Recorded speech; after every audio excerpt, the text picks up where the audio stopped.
questão do Itamaraty, eu mantenho essa cor também, porque essa cor era a cor do conde, tá? É uma das cores do Brasil do conde. Depois foi sede do governo brasileiro na época da República, sede também do Ministério das Relações Exteriores, tá? O Itamaraty é interessante pelo seguinte, ele está entrando em reforma agora, reforma não, restauração, e ele por dentro ele possui uma exposição sobre a diplomacia brasileira, tá? Que é bastante interessante. Tem uns jardins também muito bem decorados, pena que com certeza talvez a gente não consiga autorização para entrar por causa, devido ao número de gente que está tendo, então se deixar um grupo entrar no raciocínio dele já tem que deixar vários, então... Mas ele abre para visitação? Ele fica aberto geralmente de segunda a sexta, tá? Sábado e domingo não. Se não fosse dia de evento, eu até ia lá conversar. Mas como é dia de evento, o pessoal pensa, não, se deixar um grupo entra outro, então... Existe um arquivo diplomático também bastante interessante. Dois grandes diplomatas conviveram nesse espaço, todo mundo ouve falar o nome.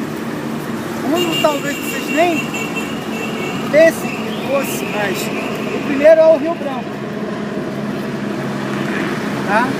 Isso são dois diplomatas bem conhecidos aqui no Rio. O primeiro é Rio Branco, que ficou famoso pela questão da anexação do Acre, né? Ele anexa o território do Acre. E ele também escreveu várias coisas, vários livros de história, vários relatos. Então, o Rio Branco foi bastante interessante, não só para a história, mas também para várias outras carreiras, inclusive a geografia. Quando ele morre na véspera do carnaval no Rio. Quase que o carnaval não sai, porque ele era tão querido pelos cariocas que o pessoal ficou assim no meio do... Teve o carnaval, mas... Um outro diplomata, esse eu acho que talvez muita gente saiba dessa faceta da vida dele, é o Vinícius de Moraes. Vinícius de Moraes completa 100 anos esse ano, tá? Foi diplomata, escritor, jornalista, uma série de outras coisas. Quem nunca na infância, eu digo assim para as pessoas com um pouco mais de experiência, as mais novas talvez conheçam uma música ou outra, mas não conheçam a coleção, o LP, chamado Arca de Noé. Ele, junto com várias pessoas, ele compõe músicas infantis, né? Músicas infantis que muitos professores tocam com os alunos. Deixa eu ver aqui uma... Ela vem um papo, esse papo, era uma casa. Você tem várias músicas dele, né? Então você tem músicas para adultos, você tem músicas para criança, mas tu tem toda essa faceta como diplomata também. Tá? Então ele era um grande frequentador desse espaço. Uma outra coisa interessante é, por mais que falem da monarquia, até os próprios republicanos na época da monarquia, eles eram fãs de Dom Pedro II. Uma coisa que tem que ficar bem clara. Já se achava no Brasil que o terceiro reinado não existiria. Acho que haveria uma república.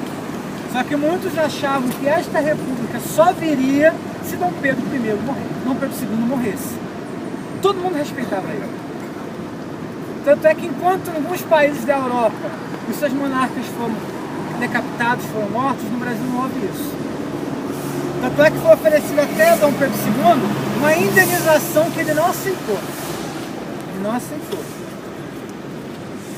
E assim, ele era tão querido que depois da Guerra do Paraguai resolveram recolher dinheiro, uma subscrição pública para fazer uma estátua para ele. E ele soube. Falou o seguinte, gente, vamos fazer o seguinte, não façam uma estátua para mim, vamos construir escolas. Vamos construir mais 8 escolas. Vamos pegar esse dinheiro, vamos fazer escolas. Uma das escolas, não é o prédio original, mas uma das escolas que permanece nessa história é a Rivadavia Correia, que foi criada também para ser uma escola normal na época, uma escola de formação de professores. Então olhem a mentalidade do Pedro II. É igualzinho hoje em dia. Igualzinho hoje, né?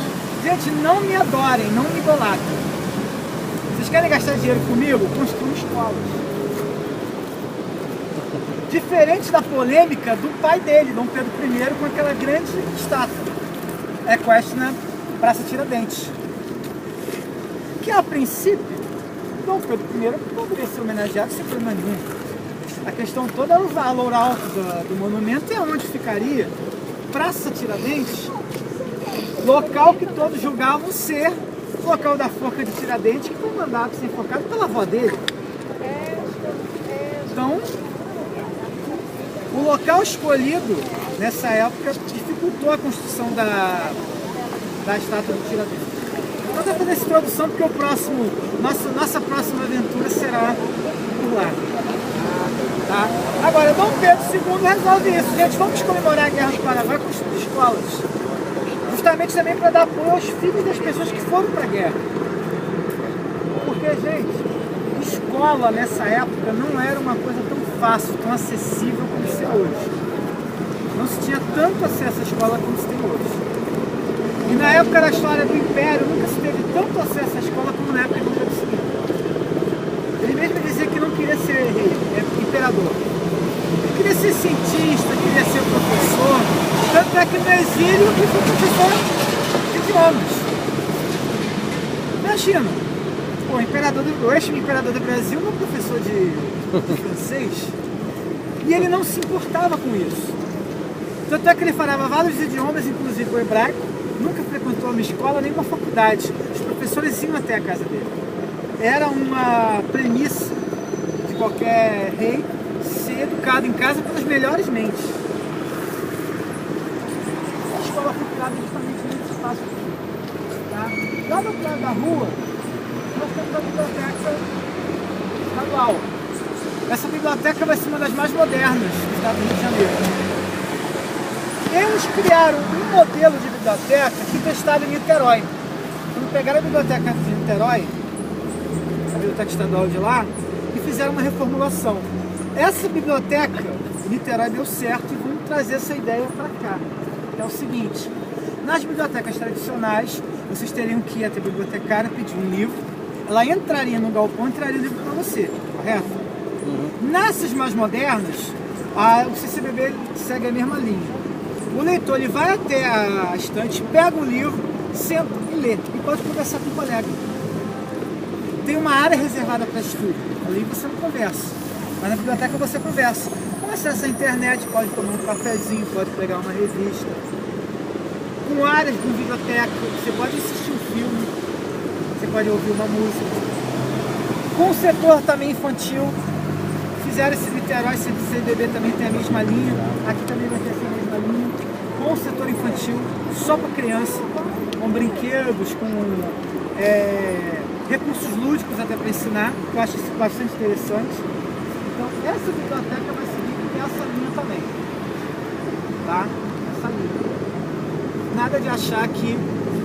Porque antigamente muita gente achava que o bibliotecário era chato ou não queria trabalhar, né? Tipo, você pega a ficha, pede um livro e o cara diz que não tem. Nessa não tem como dizer que não tem, você está indo na própria estante. Na própria estante. A única coisa que eu não concordo, isso nosso amigo aqui ele vai editar depois, não vou falar, é que eles seguem uma linha que é o seguinte, livros novos. Então, o Niterói, por exemplo, você tem uma linha de livros super ultra novos. Os antigos você tem dificuldade de achar, por causa dessa utilização do espaço para livros novos. Apenas em livros de a área de obras raras e aqui também vai ter um setor de história fluminense como tem em Niterói. Você vai encontrar livros mais antigos. Nessa nova ideia de livros de biblioteca que você pega, os livros antigos eles estão sendo substituídos e mandados para outros tipos de biblioteca. Isso dificulta um pouco também a história, a pesquisa. Imagina, eu quero terminar meu trabalho de pós e um único livro, é um livro que foi editado na década de 30 ou 40 que não estou achando em biblioteca nenhuma. Aí eu vou ter que ir aonde? Bibliotecas universitárias. Então muitos desses livros estão indo para a UERJ, por exemplo, a Biblioteca da Universidade Estadual.